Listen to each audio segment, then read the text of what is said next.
Hello ਹਾਂਜੀ next ਆਪਣੇ ਕੋਲ ਗੱਲ ਆਉਂਦੀ ਹੈ coordinate vector the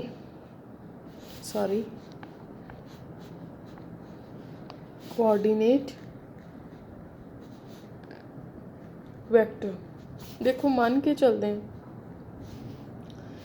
let b is equal to e1 e2 there are two number of elements in the basis and x is any element in vector space which is the linear combination of these two elements because b is the basis.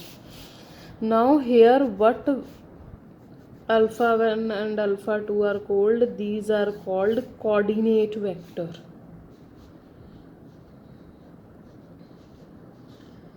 Vector ठीक है जिवें हुण 10 है 10 ਨੂੰ suppose ਕਰੋ b ਮੇਰੇ ਕੋਲ base given ਹੈ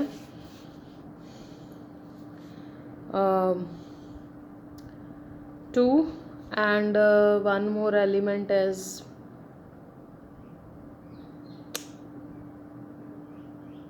one more element is 6.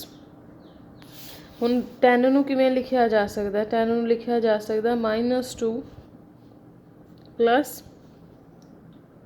12 it can be written as this -2 plus 2 into 6 ਇਹ ਲਿਖਿਆ ਜਾ ਸਕਦਾ ਹੈ -1 into 2 plus 2 into 6 ਹੁਣ ਐਲੀਮੈਂਟਸ ਦੇ ਬੇਸਿਸ ਦੇ ਐਲੀਮੈਂਟਸ ਕਿਹੜੇ ਆ 2 ਤੇ 6 ਜਿਹੜੇ ਆ -1 ਤੇ -2 ਹੈ these are the coordinate vector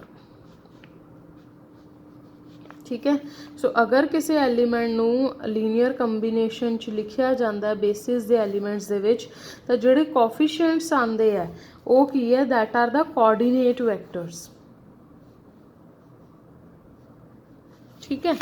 हुण देखो इहदे नाल दे अगर असी एग्जांपल्स करिए एग्जांपल्स दे विच देखो find the coordinate vector of 2 6 4 relative to the basis these 3 elements तो तुहानूं बी बेसिस गिवन है तुसीं इहदा कोऑर्डिनेट वैक्टर लिखना तुसीं जस्ट की करोगे पहला एक एलीमेंट लोगे इनू इन्हां दे लीनियर कंबीनेशन च लिखोगे थोड़ा जिहा सॉल्व करोगे अल्फा बीटा गामा दी वैल्यू आएगी and after that you will say that the coordinate vector here is -2 0 and 4 so this is the coordinate vector of this with respect to the basis ठीक है. Next है determine whether the following matrices are linearly independent or dependent. There are two methods to prove whether the vectors given to you or matrices given to you are linearly dependent or independent. The one way is that you just take the linear combination of the elements equal to 0. If all the scalars are 0 then the set is linearly independent. Second one is make the matrix of all these vectors and find out the determinant of that matrix. If the determinant is 0 then vectors are linearly dependent. If the determinant is non-zero the vectors are linearly independent. ठीक है. So determine whether the matrices are linearly dependent और independent. देखते हैं किवें इन्हां ने किता उन्होंने की किया जस्ट देखो एलीमेंट्स दे विच एक मैट्रिक्स बना ली the matrix A having rows as the above coordinate vectors तुहानूं दित्तियां सीगियां आह दित्ती सी मैट्रिक्स हुण इत्थे तुसीं इहनूं एज अ मैट्रिक्स नहीं कंसीडर करना तुसीं इहनूं एज अ एलीमेंट कंसीडर करना एलीमेंट होने के नाते की है 1 2 -3 4 0 1 6 टपल्स एलीमेंट ठीक है. सो उनकी एक मैट्रिक्स बना लैनी जे वैसे स्टैंडर्ड बेस की इहदे च गल करिए तो स्टैंडर्ड बेस के लिए की करीदा हुंदा फर्स्ट प्लेस ते 1 बाकी सब 0 सैकेंड प्लेस ते 1 थर्ड प्लेस ते लास्ट वाले ते 1 बाकी सब 0 ये स्टैंडर्ड बेस के एलीमेंट्स है. सो ए गिवन है ए नूं तुसीं थोड़ा होर इंप्रूव करी जाओ एक्लन रो एक्लन फॉर्म दे विच ले आओ ठीक है. हुण देखो सिर्फ 2 लीनियर नॉन जीरो रोज है एक बिल्कुल 0 आ गई दैट मीनस ए लीनियरली डिपेंडेंट. अगर मैट्रिक्स फॉर्म च रखते हो या तो उनका डिटर्मीनेंट कर लो बट डिटर्मीनेंट सिर्फ स्केयर मैट्रिक्स का फाइंड आउट होंगे इहदे स्केयर मैट्रिक्स नहीं है क्योंकि रो कॉलम अलग अलग है देयरफॉर तुसीं इहदे च की करोगे यू जस्ट सी द असी 3 लैके स्टार्ट होए सी अगर तीनों आ जांदियां नॉन जीरो तो यह लीनियरली इंडिपेंडेंट सी बट एक पूरी 0 होगी इस करके की है लीनियरली डिपेंडेंट. नैक्सट है show that the set form a basis of R cube. Prove करना कि ये बेस फॉर्म करती है उनके लिए की करीदा बेस फॉर्म करन दे लई 2 चीज़ां होनियां चाहिए एक लीनियरली इंडिपेंडेंट दूसरा लीनियरली इंडिपेंडेंट और दूसरा linear combination. Every element can be written as a linear combination of these 3 elements. ठीक है, हुण देखो एक चीज़ हमेशा याद रखनी है, किन्ने टप्पल्स 3 टप्पल्स है और 3 एलिमेंट्स है।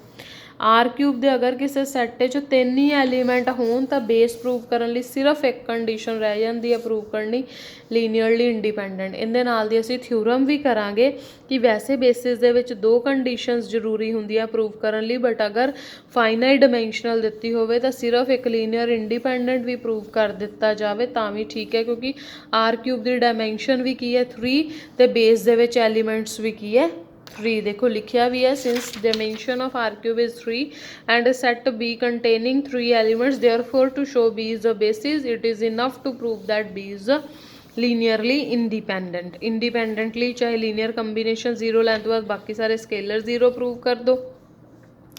ठीक है, show that the set this is the basis of V3 when it is given that the set ABC given है कि S इंदा बेस है। प्रूव करना है कि B जोड़ा है भी इंदा बेस ही है, क्योंकि असी एक थ्योरम की है कि any vector space can have more than 1 basis. हुण देखो जिन्हों भी बेस प्रूव करना होंदा लीनियर कंबीनेशन इक्वल टू 0 ले लो, थोड़ा जिहा सॉल्व करके ABC ਦੇ इन टर्म च लियाओ। हुण ABC ਤੇ एक बेस है, बेस होने नाते लीनियर इंडिपेंडेंट है, और अगर ये लीनियर इंडिपेंडेंट है तो सारे स्केलर 0 होंगे। उतो सॉल्व करके अल्फा बीटा गामा 0 आ गया। देयरफॉर अगर अल्फा बीटा गामा 0 है तो ये तीनों जड़े है ये भी लीनियरली इंडिपेंडेंट है। इस तरह एग्जाम्पल नंबर 5 है तुहाडी।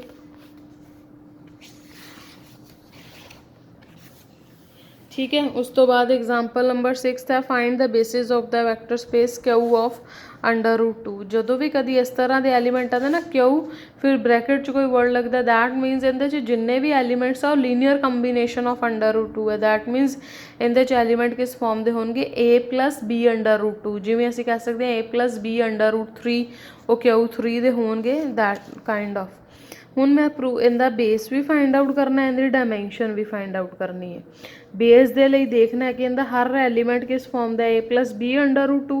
दैट मीनस इनका हर एलीमेंट जोड़ा 1 ते √2 इनू मिला के बनिया, और ये सैट अगर लीनियरली इंडिपेंडेंट हो गया तो यही इनका बेस बन जाना, बिकॉज एवरी एलीमेंट तो है ही इनके लीनियर कंबीनेशन। सो लीनियर इंडिपेंडेंट प्रूव करने लिए अल्फा और बीटा दोनों की है 0 ले लेने।